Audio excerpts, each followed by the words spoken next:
Thank you so much again. My pleasure. It's a real pleasure to meet you. The pleasure to meet you as well. It's wonderful what you're doing. Thank you.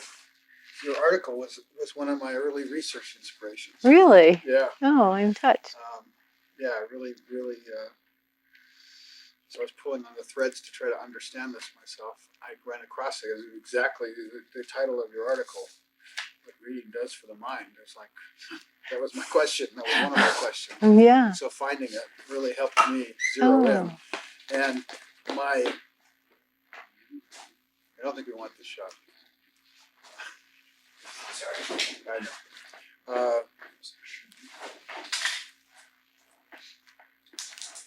That's a good catch. So,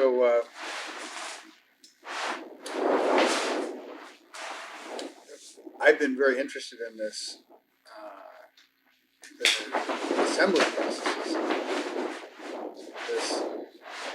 My view is that our kids' fates are being determined by this archaic, messy, how well they can interface and process this mess of a code. I understand the code as a code scientist might, and I come at it from a perspective of learning, watching children learn from the inside out. What are their natural modalities? How is it they extend themselves into the world in the most natural ways? And what happens when these two systems collide? The social pressure, the academic pressure, this whole thing. And the more that I get into it, the more amazed I am. And what's probably most amazing to me is how little understood it is in general by teachers and parents. And that's kind of where this comes from, right? Yes. Is that we got to wake up. We're letting this archaic, bug-ridden, messed up code determine the fate of our children. Yes. Right? Yes. We got to wake up about this. Yes. That's where this comes from. Right. And there's things that we can do. There are things we can do. Yeah. And they start with realizing the challenge and the understanding the challenge at the social economic level, or at the individual intellectual and affective emotional level. And what's at stake is everything. The future of each child and all of us collectively is running through this funnel called how well the brain reads, in a way. Yes. And something different has to be done about it. So as I started to pull on this, I come across this article, and I was just in awe. So you were one of the people that, one of my heroes in the story of all this. So I'm glad that you made it. Thank you. Well, this work is very collaborative with Keith Stennett, who actually is very seminal in his developing of the Matthew effects in reading.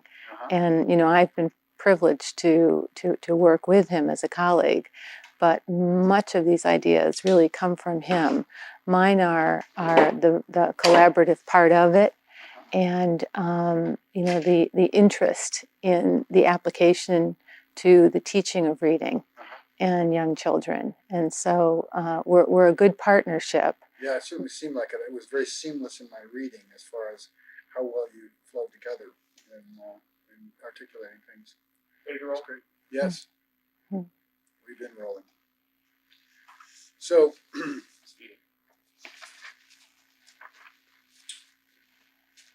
why do you do this?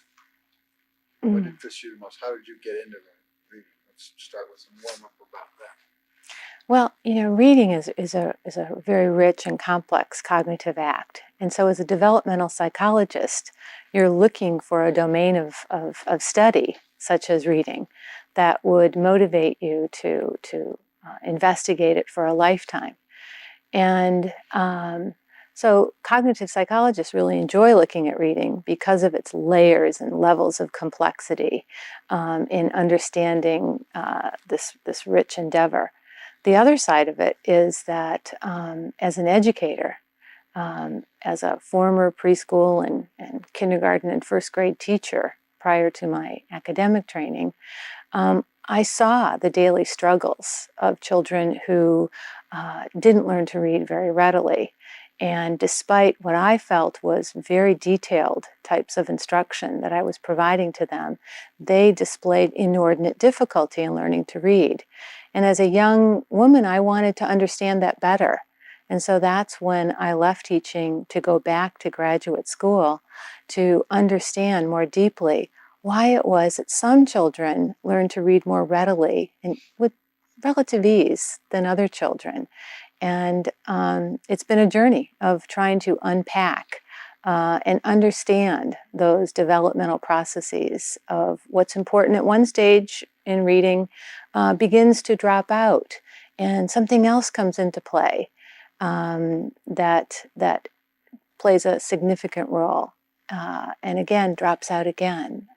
And so it's those factors that really have led me to this journey, as I say, of understanding how children learn to read, and then looking at the other side of the coin, which is once we have a certain level of reading ability, the outcome of it, the reciprocal part of it, that is what we call the cognitive consequences of being an avid reader. So it's both sides of the coin that fascinate me.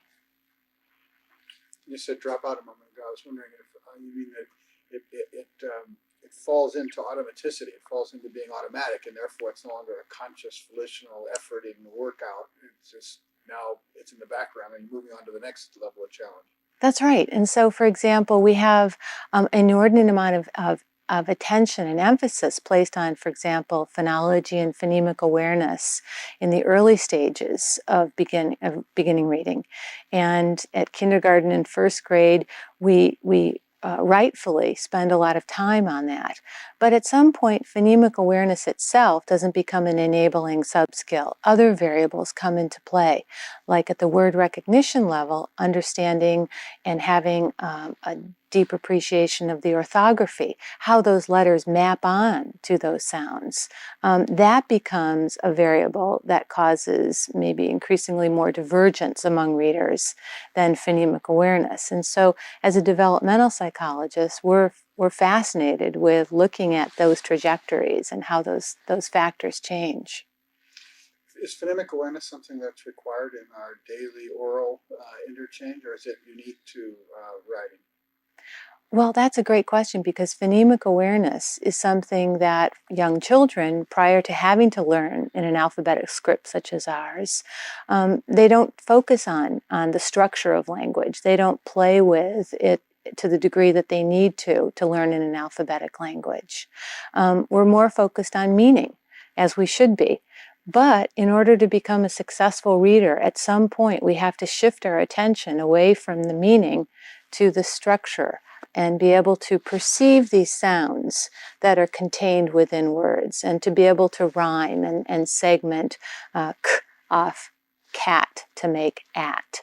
And that's the precursor to being able to break the code. And without that facility and awareness, children just suffer too long in learning to read. Yes, and the way that phonemic awareness is often discussed is as if children that are struggling with it have something wrong with them, some deficit, something where what you're saying now, listen to me, is that phonemic awareness is not a naturally occurring challenge to a speaking human being. It's an artifact, again, of a technology, which is an artifact. Precisely. And so that children may have implicit experiences with phonemic awareness when their parents read nursery rhymes to them. And so Peter Bryant, for example, has argued that nursery rhymes are the genesis of phonemic awareness. That's the beginning place that children might naturally begin to shift to language play.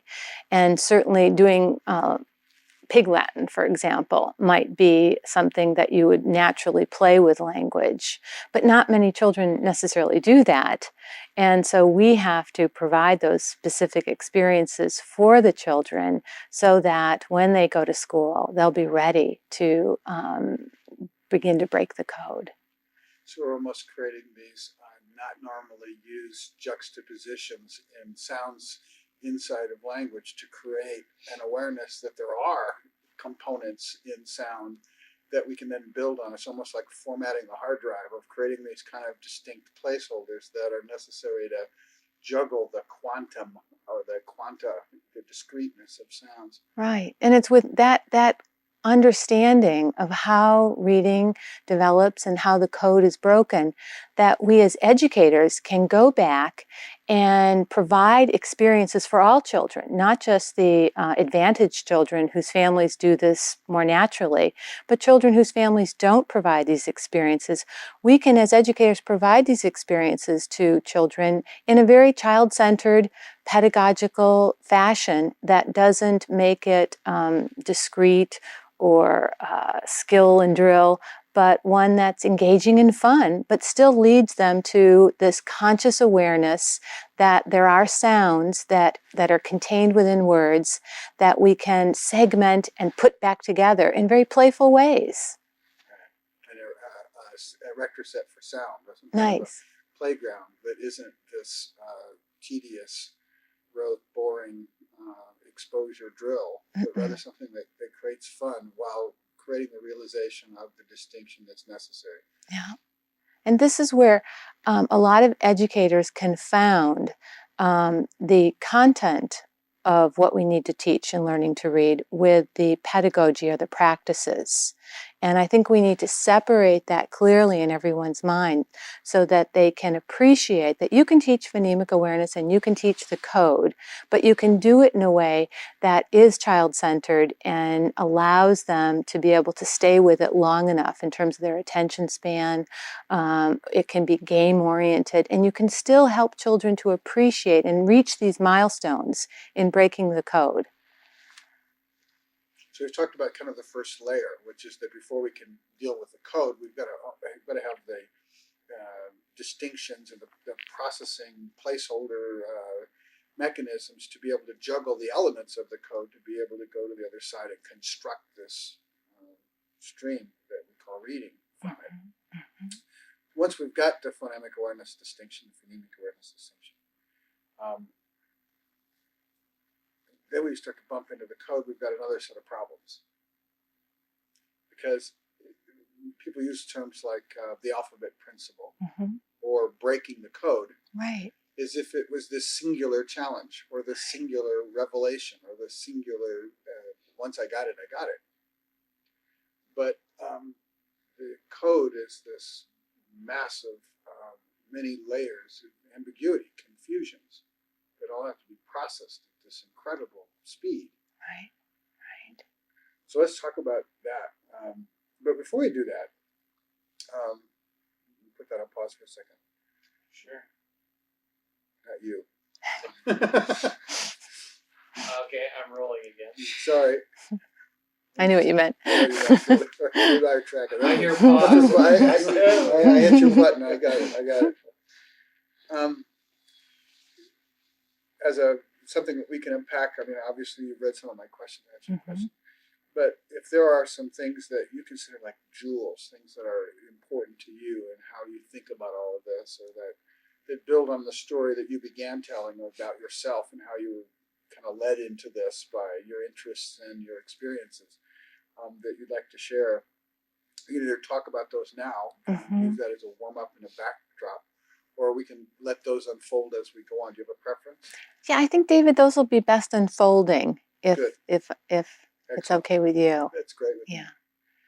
I'm going to put this on pause and kind of go, Yeah. go on with where we were going now. Okay. And let's talk about decoding. Yeah. Right. Okay.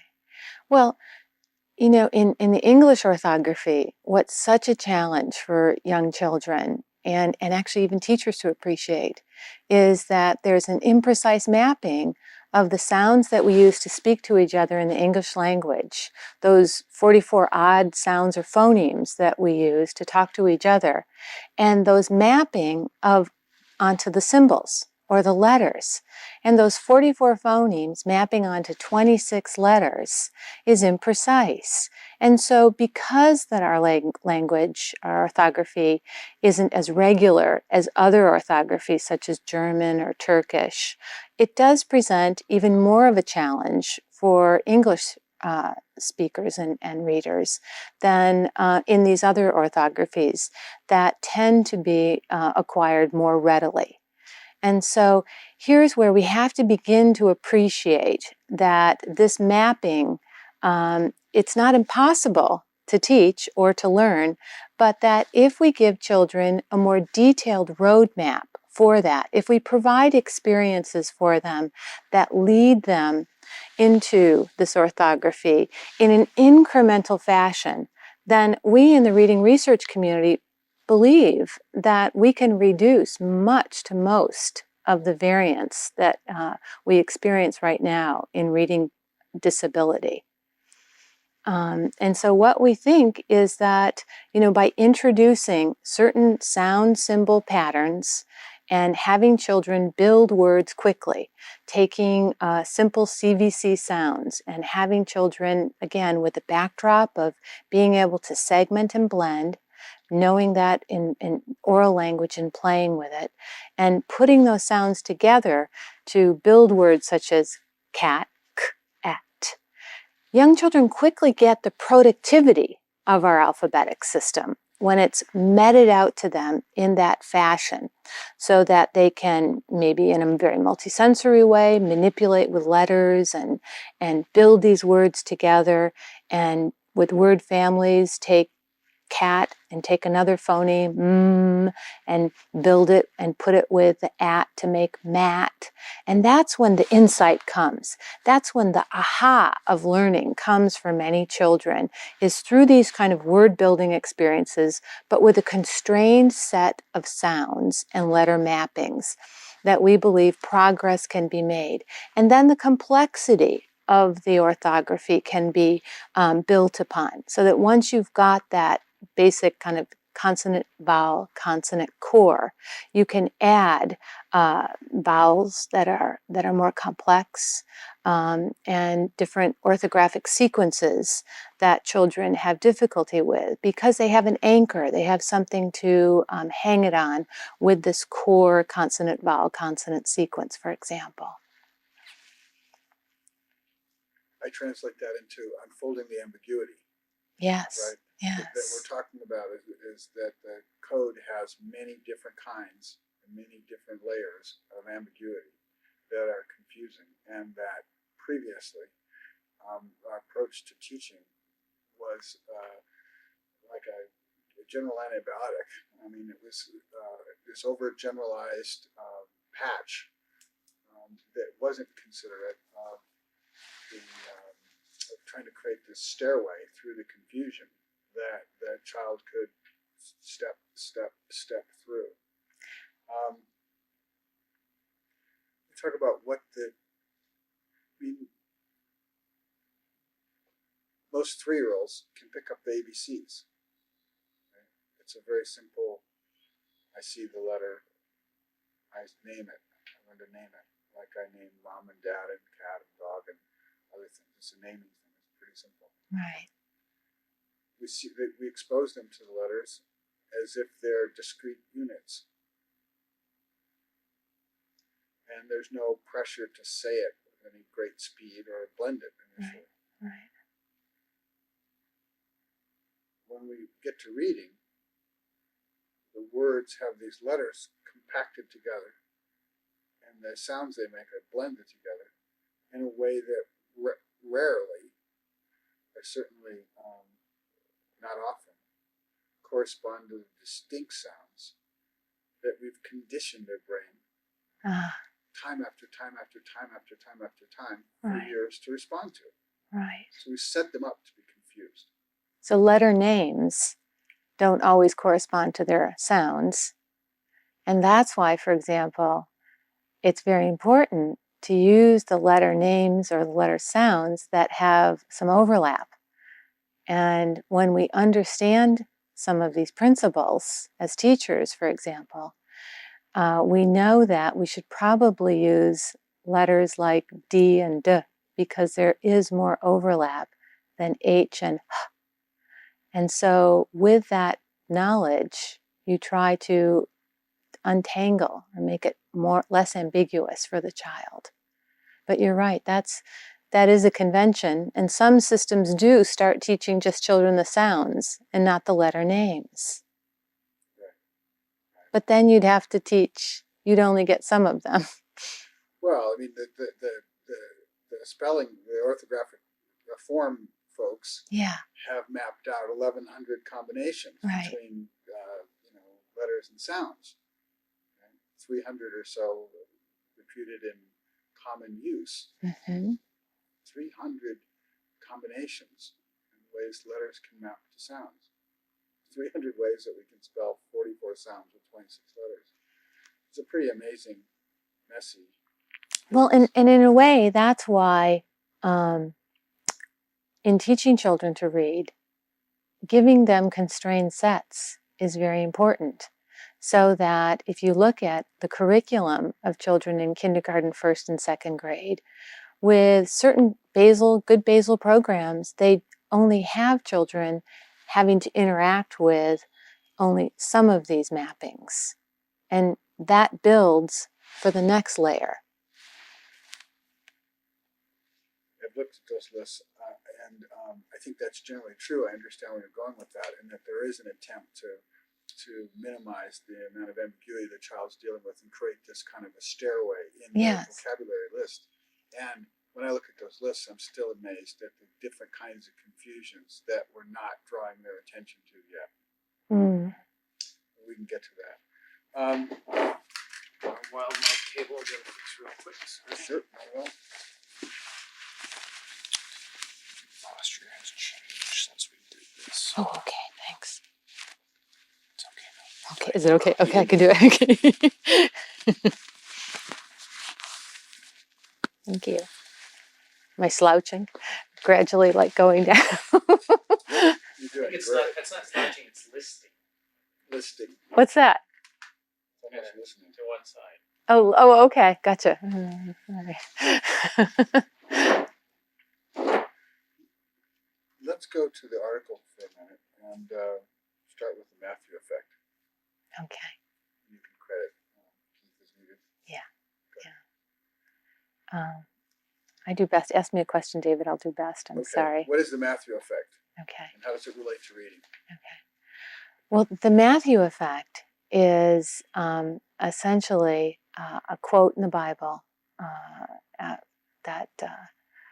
I'm sorry. Let me start over.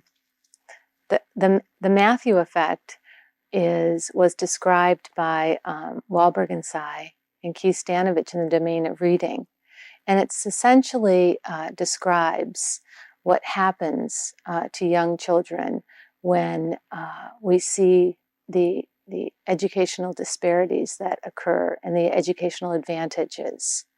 And the Matthew effect describes what happens over time when some children enter into a positive feedback loop, whereby those who learn to read and break the code with relative ease experience a positive affect and are able to read the text that they're given in schools with fluency. And that fluency develops a level of automaticity.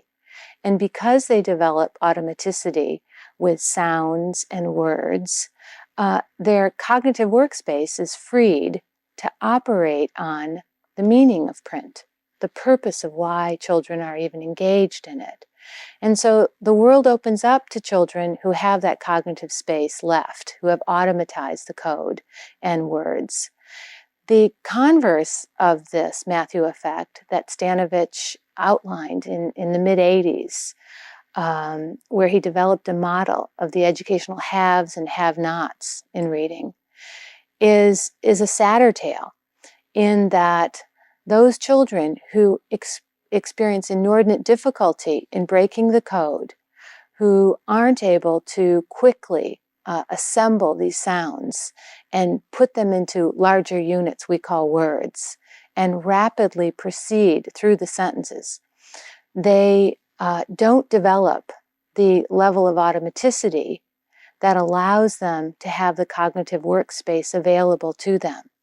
As a result of that lack of automaticity, their resources are taken away and focused on the word level, and they aren't able to operate on the meaning. So as a result, they find reading to be discouraging, it's less satisfying, And this feedback loop begins where, because it's not pleasurable, because it's difficult, they don't engage in it. And because they don't engage in it as often, they don't develop the automaticity. And on you go.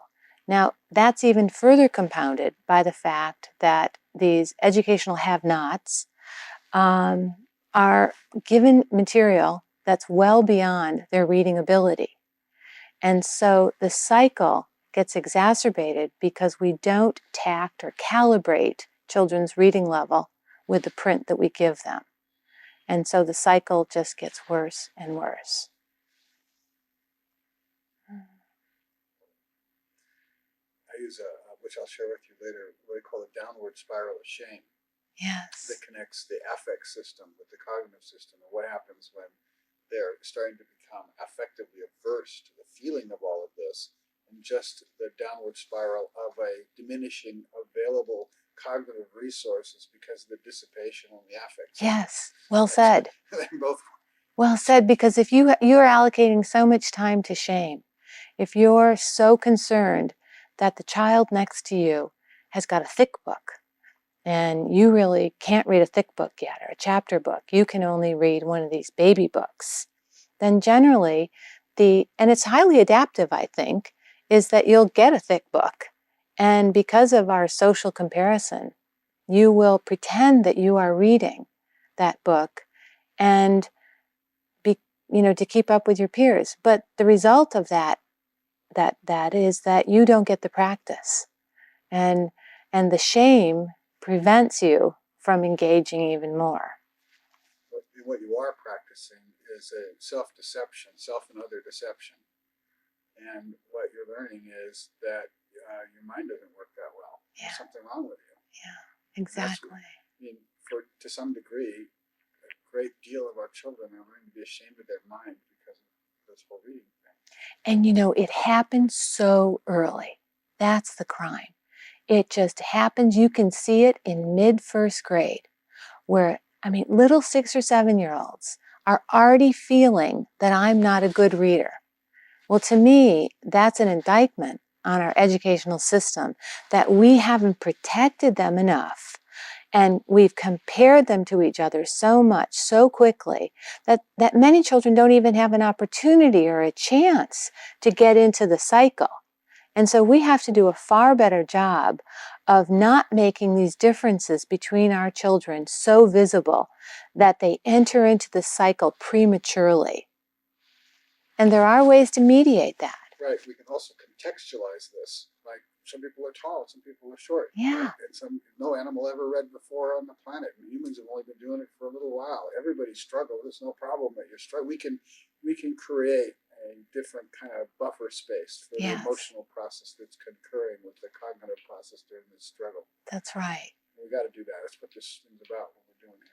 And it's not to say that we're going to what some philosophies have done and some teaching practices have, which is to make everyone feel good and you're going to be fine and you can learn to read. We're actually going to provide the instruction, but at the same time create it in an environment that doesn't allow for that high level of social comparison. Yeah, we're not talking about an artificial self-esteem boosting compensation. We're talking about being successful at the task, right, by reducing the emotional negative feedback loop. Yes. That's concurring with the cognitive struggle. Exactly. One of the things that's implicit in the Matthew effect and how all this rolls out, what you co-wrote, is that how quickly children take to this, how quickly it catches for them when they get up into it, so to speak, as you said, so that their brain isn't busy just doing the processing, and they're free to go on and appreciate what they're doing, enjoy it enough to continue to have the affect, interest, excitement, enjoyment lifting them into it. Mm-hmm. If that doesn't happen, it's almost kind of like launching a spaceship into orbit. Right? There's this narrow little window that if they don't get in That's a great analogy. Get through it, yeah. if they're too late getting into it, right, then the whole thing starts to spiral negatively against their ability to do it. It requires more and more and more from them to break through. Yeah, yeah. I mean, that getting an airplane off the ground is an excellent analogy for what we have to do in the beginning stages of reading acquisition. And that is, it does require an inordinate effort and focus on helping children to break the code and understanding these letter sound patterns and segmenting and putting them together rapidly so that those words become automatized. And in our study, what we found was that children who made this breakthrough, who broke the code early on in first grade, not only became better readers in high school, which is what we'd predict, but they engaged in print more. And so one of the phenomenal findings of this particular study was that 10 years later, we could see that those children who broke the code early on began this Matthew effect, this cycle of engaging in print. Because they engaged in print and were successful in it, they enjoyed it. Because they enjoyed it, they had positive affect. And so presumably they practice it more and more. Because they practice it more and more, their vocabulary grew, their level of verbal intelligence increased. And so when they came upon some complex ideas or complex words, vocabulary items they may not have known, they had the cognitive space to think about, well, what does that word mean? And then attach it to a similar word so that they can then build their lexicon in a way that allows them to progress throughout time. And so not only do we see that they're better readers, but that they engage in it more. And that's what we want to promote, because what we see in the Matthew effects is everyone benefits. So that even the relatively poor reader, the child or student whose comprehension is not as good as the student sitting next to them, can still grow and develop in their reading ability, but also their verbal intelligence just by staying with it and just by engaging in print on a daily basis. So it's an exercise in learning to read well. Once you're doing it, opens the door to this huge opportunity to exercise your intelligence that you don't have if you can't. Right. And you won't acquire the level of verbal intelligence in a technological society such as ours without print.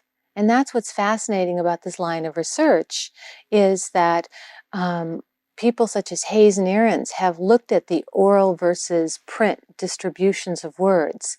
And what you can readily see is there are lexical items that are found in print that are not words we use in oral discourse, because we tend to, as a society, dummy down our language. And so we would look pretentious if we began to use words such as dissipate or endeavor. Those are words that are found primarily in print. So where do you grow your vocabulary? You grow your vocabulary primarily in print and not through oral discourse. And so in order to become intelligent, you have to engage in print. And so many children who didn't break the code early, who don't engage in it, are shut out. They're shut out of these opportunities to participate in a technological society such as ours. Good time for a tape change. Excellent. Okay. Excellent. Really nicely done. We appreciate and feel your passion streaming through.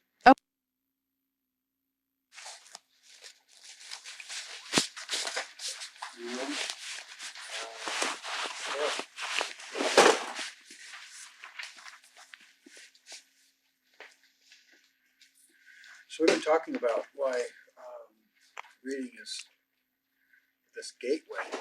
It's not as simple as it's often made out to be. Well, they can read, they can acquire knowledge.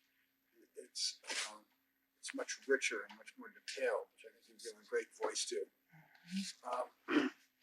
It's a cognitive exercise environment of an entirely different kind that has emotional consequences, serious emotional consequences. Have you yourself kind of as an add to the Matthew effect, is something like I was suggesting in the downward spiral of shame. Have you given attention to, or can you speak to, and why do you feel comfortable with kind of the emotional processes that are concurring with reading?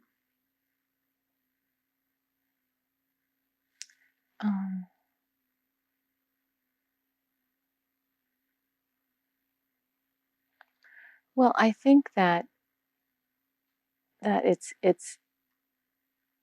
not something that has been part of my research program, but it's certainly something that you can't study reading development and the differences between children and how they acquire it, or adults who cannot read very well, or adolescents, and the type of avoidance that they exhibit as a result of not being skilled enough to engage in this cognitive act.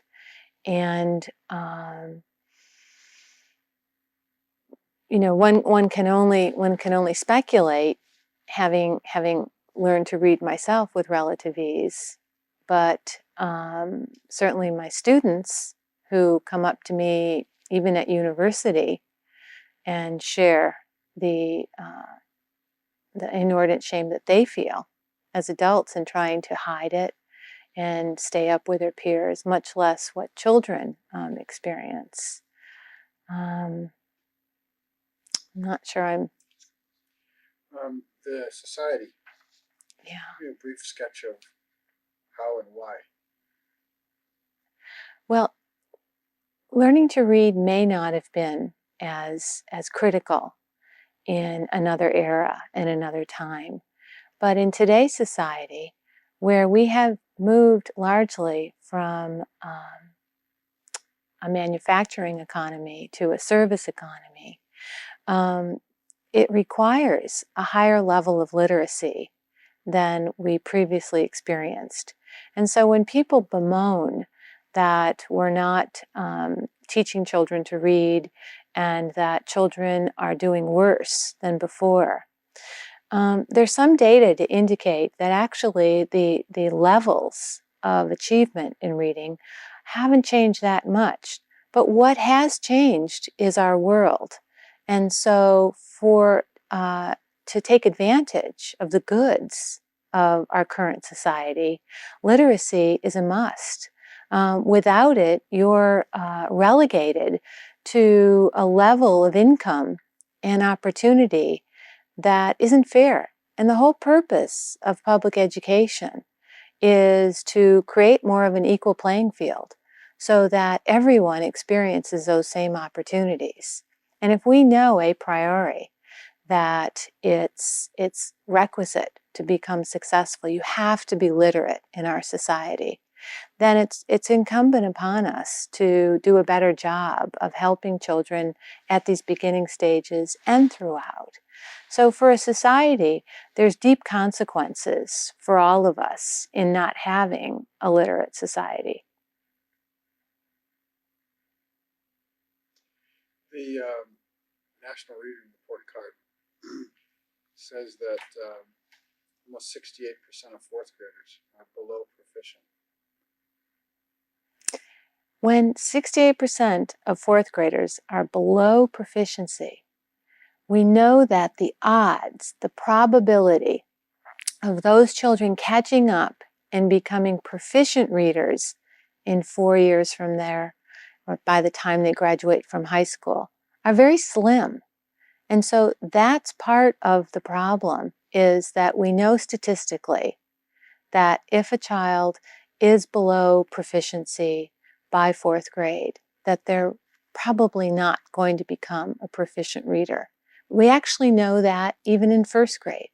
We know that the probability when a child is in the lower quartile, unless something very different is done for them in the educational system, that they're going to experience that dropout in literacy.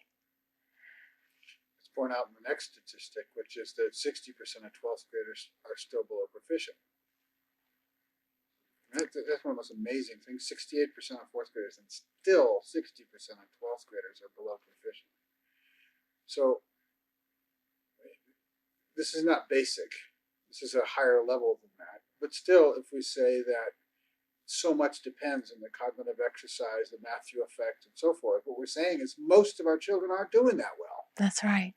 And if most of our children are at that lower level of basic level and aren't proficient in reading, what are the odds that they're going to be readers as adults? What are the odds that this is going to be a lifelong habit that they're going to pick up after high school? They're slim to none. That they're going to engage in print in ways that enrich their life, that add to their life across multiple domains. I mean, there's so much to be gained by reading a novel or reading a biography. The multiplicity of places that you can go in print that you couldn't go any other way are enormous. And so in terms of satisfaction in adulthood, books and print offer so much that just aren't available to these students who only achieve this basic level at the end of their public school. Yes, for many people I know, I mean, reading is the way that you quench your learning thirst. Yeah, yeah. And that if you can't do that, I mean, there's this collateral thing between reading and learning. It seems that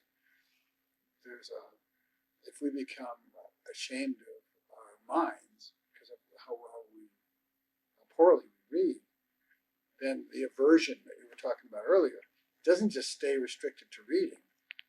It kind of more broadly encompasses all that's on the other side of reading in terms of the cognitive exercise, in terms of the learning that can happen through print and through the vocabulary and complexity of meanings that, as you said earlier, are not available in oral language. So that's my question. Well, it generates, you're right, it completely radiates out to other domains of inquiry. So that actually in elementary school, if you find that you can't learn, you can't read successfully, then there's a body of research that shows that you apply it across other domains, that you think you're not smart, that you think you're not a good student. And because of those belief patterns, you might choose other avenues. You might go to sports, you might go to art. And those are all great places, but you at least want to have the opportunity in 10 years. You don't know what kind of person you'll be later on. You want to be able to have those opportunities that only print allows.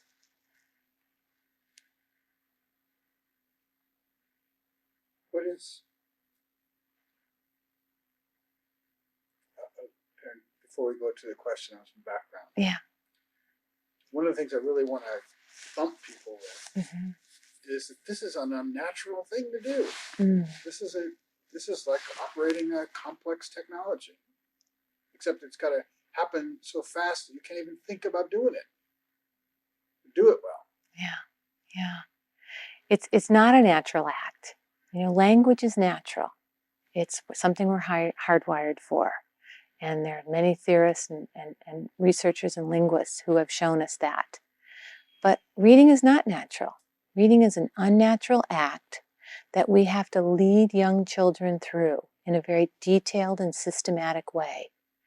As one colleague said, why would we leave a little 7-year-old to discover what took us thousands of years to discover as a human being?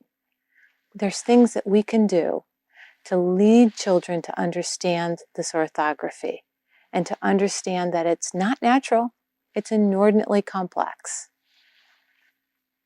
And to take one more step on the naturalness, the orthography is a technology. It's a human-invented, created symbol machine processing system. Yes, no, very good point. I hadn't thought of calling it a technology, but it is a technology. It's a construction of humankind that is a function. I mean, the alphabet is a function of the context in which it arose, And there are other ways to represent words and ideas, such as logographic systems or syllabries that have represented words differently. That's good. Just in case you have a reaction to this, I don't know if you're familiar with the history of this, but the struggle that we have with reading is in large part connected to this accidental collision 1,000 years ago between different systems. Right? We have a Latin system which spread around the world very effectively, like the first web virus, because it was phonetic, bumping into a language that has almost twice the number of sounds, with nobody minding the store as all this pairing and what have you worked itself out, and then got frozen in place by the printing press technicians bringing their biases from all over Europe. Yeah. This mess is regulating the lives of our children.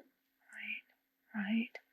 And you know, I know you have wonderful people like Dick Vineski and others that are going to address this, and they'll do a wonderful job here.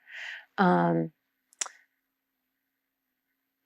wouldn't want, though, David, the message to go out. I mean, I think it's important to say about the complexity of the code. But I think in some respects, maybe, in the history of reading 40 years ago, that got us in trouble too. So we want to make sure that everyone understands how complex reading is, and that as complex as it is, that there are things we can do to teach it. And I think that's critical, that parents and everyone doesn't continue to throw up their arms and their hands and say, oh, well, it's so complex that there's no point that we can teach. Oh, I know. I'm just thinking. I think it's really important for people to understand that it is a technological interface learning process. It's not a natural thing. Right. It's not like anything humans were wired to do. Right. And that our children are most of our children are struggling with it and feeling ashamed of their mind because they're not interfacing with a technology that's been messed up over a few thousand years, and that every attempt to fix it has failed. Yes. And that's the backdrop. We said, now what are we going to do about it? Great. But in order to detox the shame, we've got to contextualize it. Nice. Yes. And we have to send that message to teachers and children in a very concrete way, is what I'm hearing you say as well. Yeah, yes, so that they, again, we wouldn't create an environment in which these children were made to feel ashamed of themselves because they couldn't program a VCR. Oh, that's a good analogy. At 5 years old.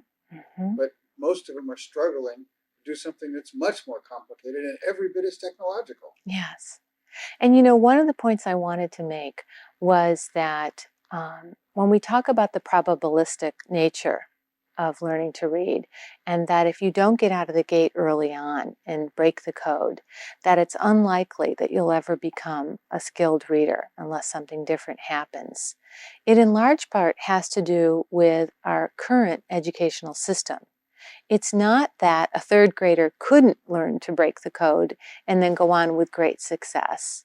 It more has to do, I think, with the way in which we fashioned our education, which is that teachers say, I teach reading in grades kindergarten, first, and second grade. And beyond that, if I'm a third grade teacher, I teach reading to learn, not learning to read. And so we see this big shift in the type of instruction that children receive, that if you didn't learn to break the code when you were a younger child, then the chances that you'll get the type of detailed instruction that you need in the context of reading become slimmer and slimmer. Yeah.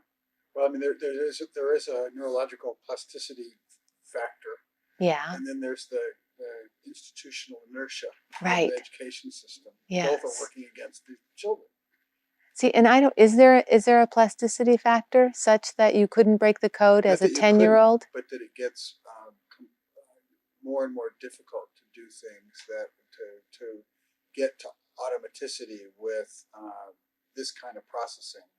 That's my understanding from my conversation with the brain science. Okay. So a 6-year-old or a 7-year-old, is at a distinct advantage in terms of this plasticity I think versus the a plasticity, 10-year-old. you have to go meta to this. And Yeah. bring in the affective conversation Right, as well. right. And then I'm in. Then I'm there. And now you've got the aversion and the shame Yes. dissipation, all this other stuff, and the spiral working against it. That's part of Yes. the reason that they call it plastic, Right. or a diminishment of plasticity, Okay. Okay. rather than being a pure, because there's no such thing as a purely Stable. Yeah. affect-free cognitive processing Mhm. environment. Mm-hmm. Is there something that you'd like to say that we didn't cover? I think I wanted to say that about that in the Matthew effect, that it's not that children are doomed to experience the Matthew effect if they don't learn to read early on, but the likelihood is there that if you don't get out of the gate early, you won't engage in print early on. And if we changed our educational system to accommodate and diminish this social comparison and shame, that we would have a much greater opportunity of catching all these children developmentally. So that was what I wanted to make sure I said. Okay. I'm happy. 1 o'clock. You all happy? Yeah, thanks. Thank you so much. Yeah, no, thank It's really you. fantastic. I Thank love you. your energy and your clarity both. Oh, well, Great. thank you. Thank you. I hope I helped. Yeah, you definitely helped.